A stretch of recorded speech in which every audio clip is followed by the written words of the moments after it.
Hi folks, hope training's going well. Just a quick one today on running tournaments.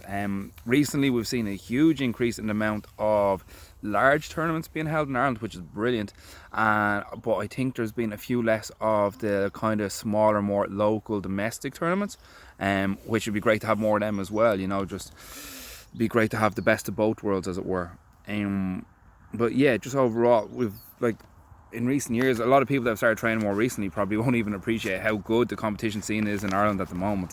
It's really, really after stepping up. Like even just 5 or 6 years ago, there was no international events, brands, tournament organisers coming through Ireland at all, and now we've got an unbelievable amount of them. So that's brilliant. It just goes to show the growth in Irish Jiu Jitsu, the Irish Jiu Jitsu community, etc. So that's brilliant. Yeah, back then there was only, for a long time, I think we started running events in 2011, there was only us and Barry Leam.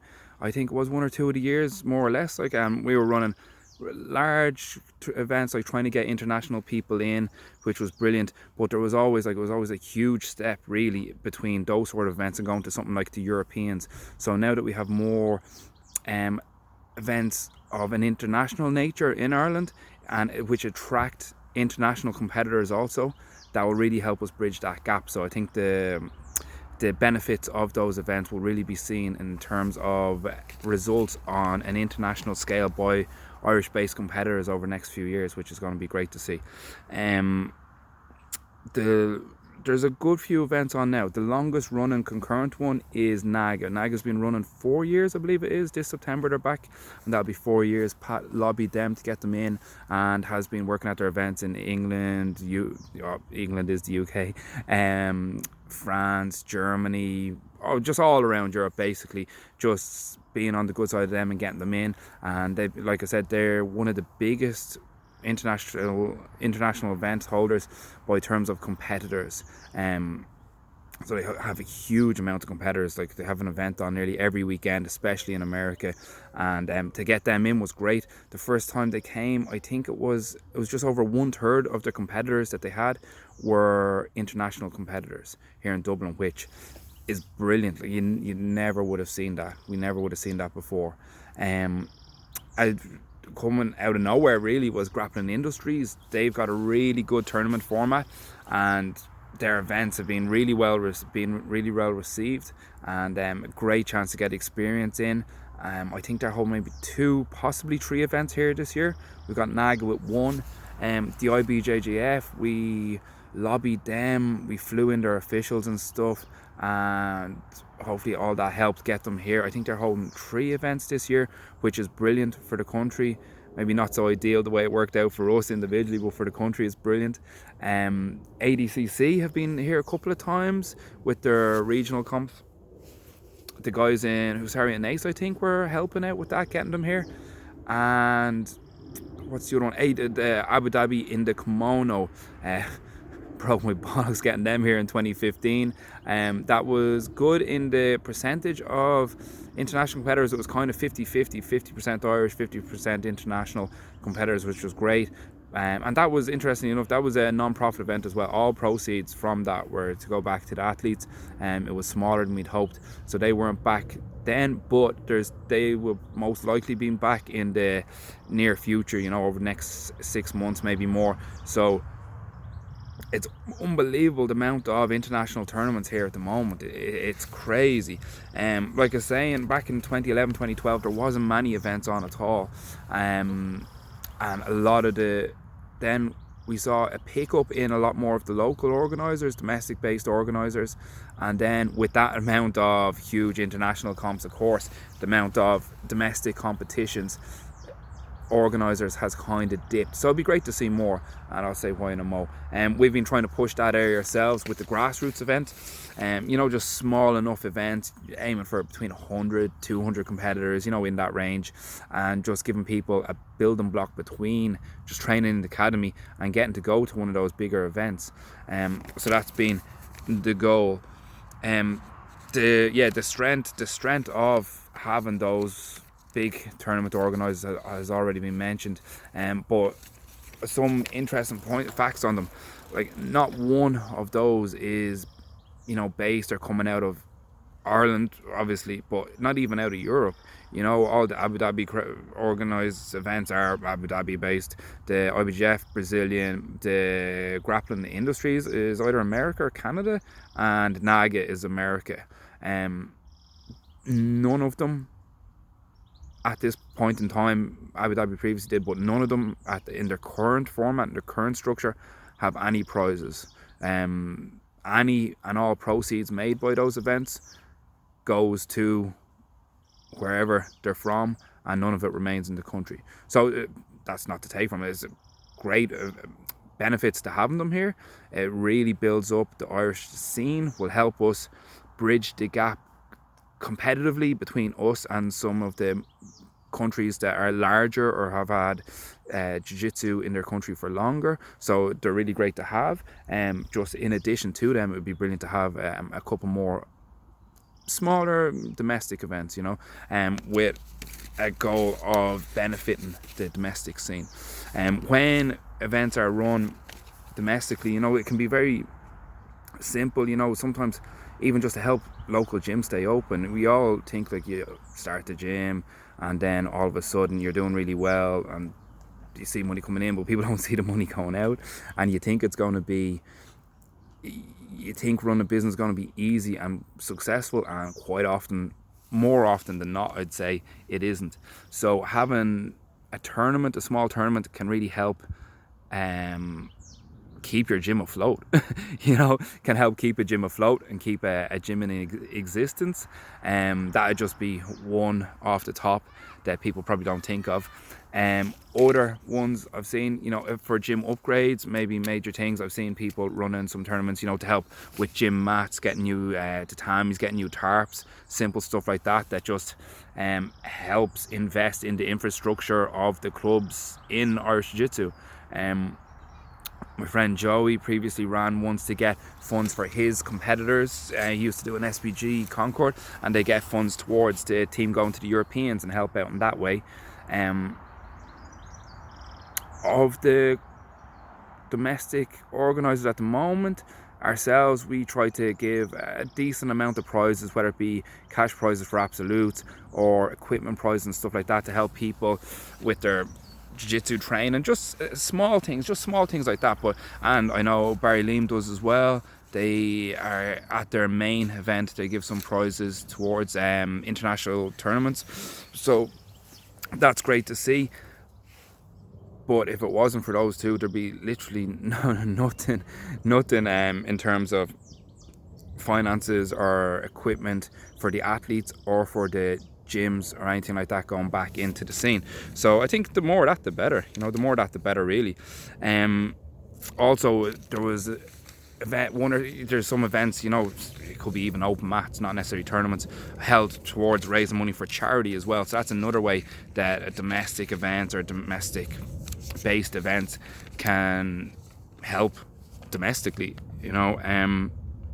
Yeah, the prizes I think is a big one and is a simple one to do. So that's why it would be great to have more domestic events, more local events. How to actually run it, just a quick rundown through the things, the few bits and pieces. I'm just outside here today. Normally I do the vids in the gym, but there's construction going on, so if it is noisy or anything like that, apologies in advance.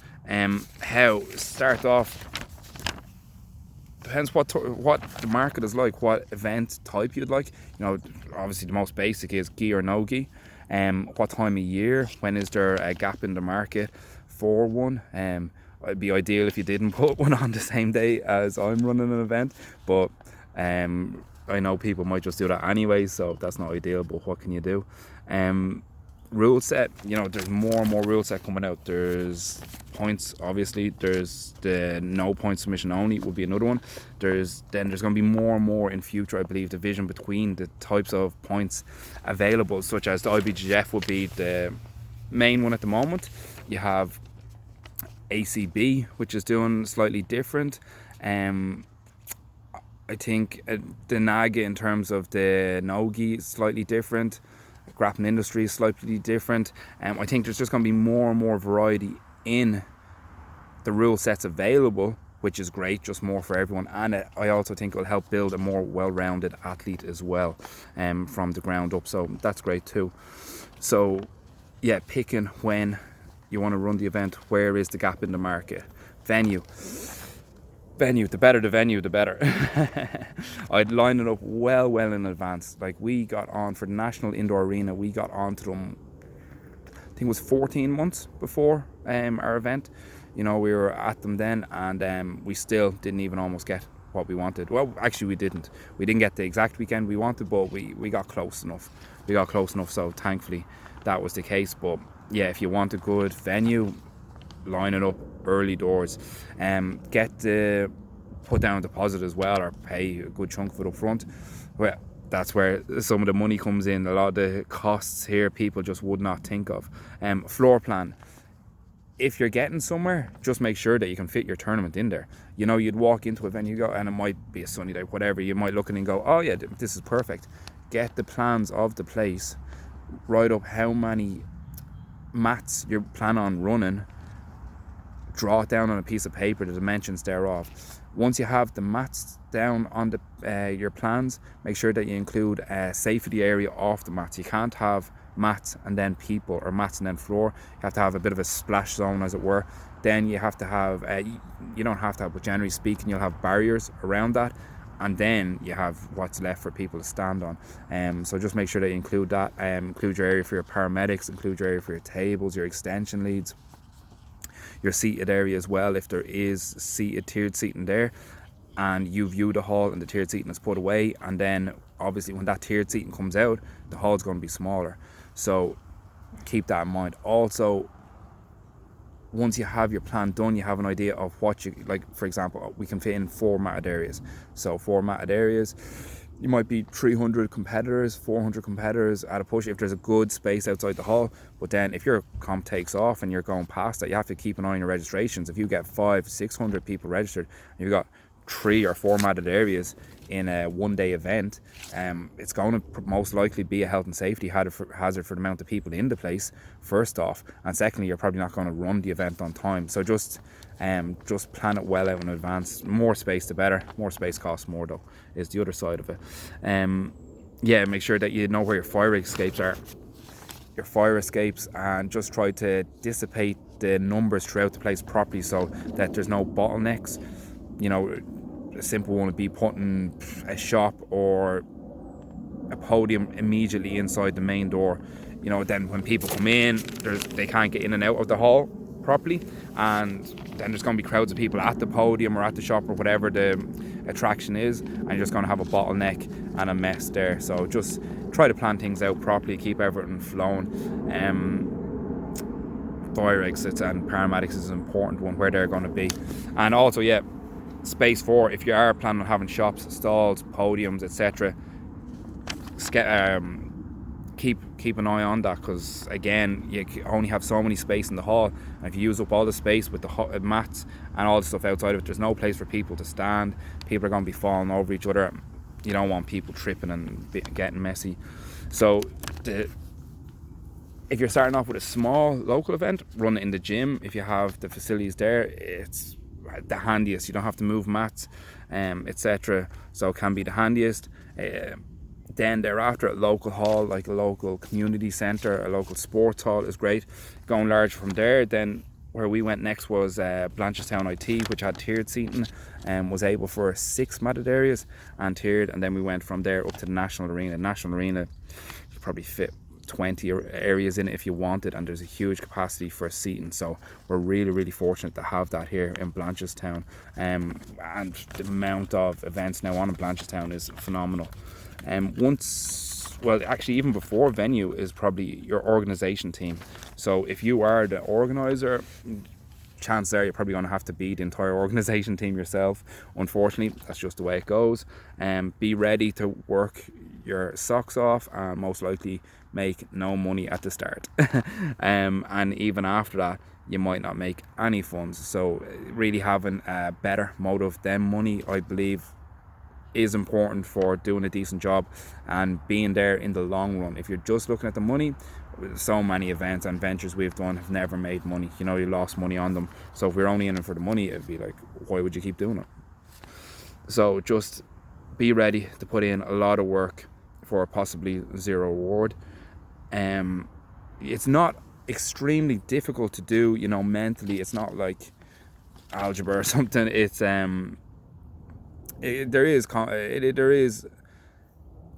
you have to be quick on your feet and problem solve a lot, but it's not overly complicated. It's just a matter of doing the work. If you do the work, you'll have a decent event. If you don't, you won't. If you have people that know the sport, like ideally you yourself know the sport well and how to run a comp and what would be successful. If you don't, if you're just mainly an administrator or organizer, there's bound to be people within the academy that do, so you can reference them. The more people you have in on, the better. Once you can manage and delegate well, which most people cannot. Mats, quite often you'll have mats at your academy. Will you have enough for the event? Depends on how big the event is. If you don't have enough, we got ours initially from Alan Martin, who is in. He's head of, there's a couple of different judo organisations. I think his is Judo Ireland. I could be wrong, but he's the head of that, and he has access to like 10, 20 areas, no problem. He also has the vans to deliver them. He's very punctual, great attention to detail, and gets the job done nice and fast. So I'd highly recommend him. But there's going to be other places to get your mats from as well. Make sure that you take care of the mats. Ideally, if you're setting up the night before, it's ideal if you can. It just removes a bit of the stress and what if something goes wrong the morning of. But once you have the mat set up, I'd recommend cleaning the mats then. And then when you are done with the mats, like if you brought them from your academy, after the event, make sure to give them a really good clean, because they're going to see so much more footfall than usual, and some people in different gyms, they might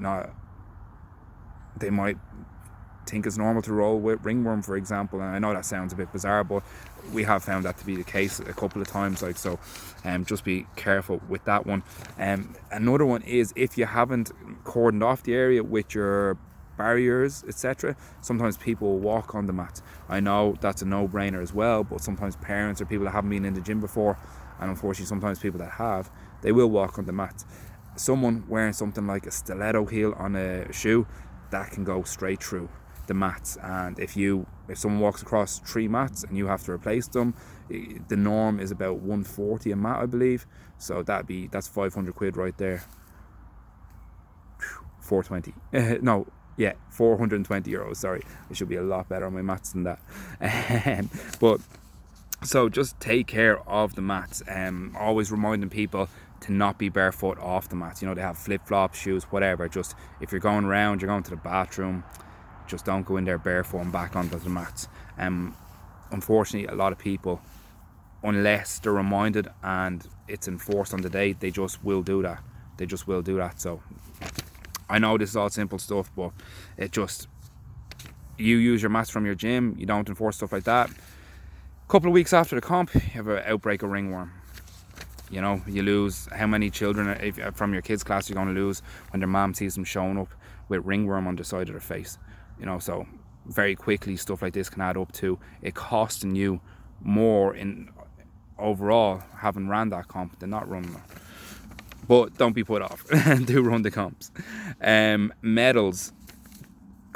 There's so many medal suppliers. You can get them domestically. Usually it's cheaper to get them from China though. So I'd recommend getting your designs done well in advance. You can get your designs done on Fiverr.com, or sometimes the medal producers will do them for you. Get samples in early. It can be a long process. So get them in nice and early, and then get the medals themselves in nice and early if you can. It can get real messy. Me and Pat once had to more or less break into the logistics park at the airport. That wasn't easy to do. To get our medals, between customs, between international holidays in their country that you might not be aware of, or I certainly amn't, the shipping time, any delays there, like I was saying, customs can just hold on to them for weeks, sometimes for no reason. All that stuff adds up. So get your medals nice and early. Get good quality medals as well, I'd recommend. Of course, you don't have to. You do what you want. But people like having nice medals. And from us running, like when we started running the Dublin Open in 2011, I believe it was, we straight away started off with nice medals. So there was no more these like medals that you get for a soccer sports day or hurling day, you know, these little token medals. We started getting well designed proper medals.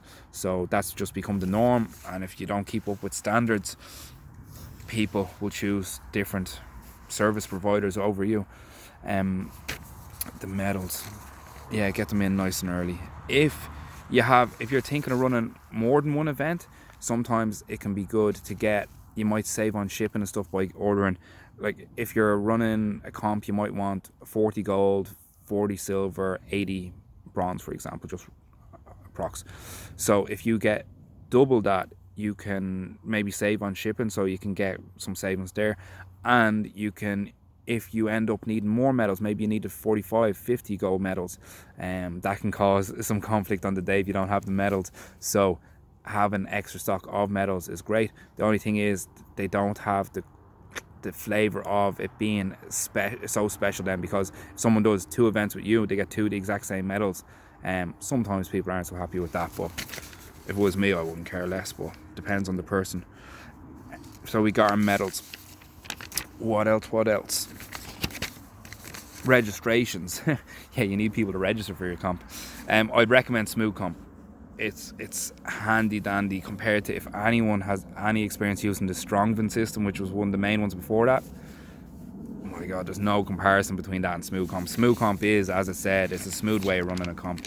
They've got a lot of videos on YouTube and stuff on how to use their software, their platform, which is brilliant. It makes things so much easier and really cuts down the time. You do have to pay for the service, and any online registrations you do will generally be through some provider, PayPal, Stripe, etc., and you do also have to pay for that, so you lose money there. If you're running a small, very local comp, you could do it, you know, cash, and I know some of the bigger organisers do that as a way of maybe hiding some funds, but a Smooth Comp is a handy way of doing it. Also, if you leave it to the day and people register on the day, sometimes they just don't show up. Maybe it rains that day, maybe there was nice weather that weekend and they just went somewhere, you know, whatever the reason, they've no obligations to show up for your event, as opposed to if they paid for it in advance. So I'd recommend online registrations in advance.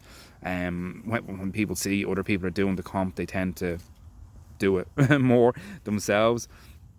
If when you're setting up your Smooth Comp, there's a couple of things that can make it handier then for today. Is one, click where people can amend their own registration. So if a few years ago it was the norm that any amendment you wanted, you had to email the guys, so you had to get on to whoever it was, WJF, the comp organizer, whomever, and get them to go in and physically update your registration. And those amendments from an organizer point of view take so long. So with the Smooth Comp and people being able to amend their own registration, it saves a lot of hassle. Another one is people, a lot of people, like a huge amount of competitors, are going to be fairly new to competing.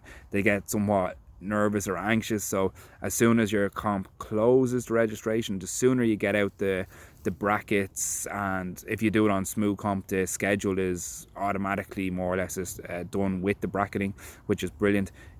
You'll have that information out there for them, so that the sooner you get that out there, generally the better, because what can happen is if it takes too long, you start getting a lot of messages in, oh, when's it going to be out, and then by the time you start answering all those messages, it's taken longer to get the schedule done, and then it becomes a bit of a vicious circle where you're answering people, answering comments, getting loads of notifications, etc., and you're trying to get the schedule done, and etc. So better to get that done in advance. Insurance. Make sure you have insurance for your competition, or else you could really banjax yourself. The insurance we go through is usually whoever your club is insured with. You can get insurance from people that your club isn't insured with, but it just generally costs a lot more. Not all people that do club insurance also do event insurance, but a lot of them do, so that's usually the easiest way of going about it. Staff is essential. Your comp it won't run if you don't have a staff, so make sure to be well organised in that regard. Pay them well, treat them well, or they won't come back next time.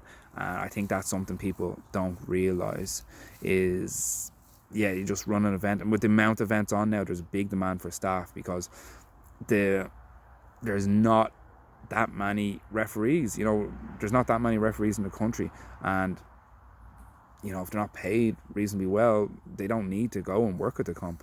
And then people, end up running comps with, say, if they have 6 areas and they've got 6 referees, and that's going to be a tough day's work. Thankfully, I don't think we've ever ended up in that situation.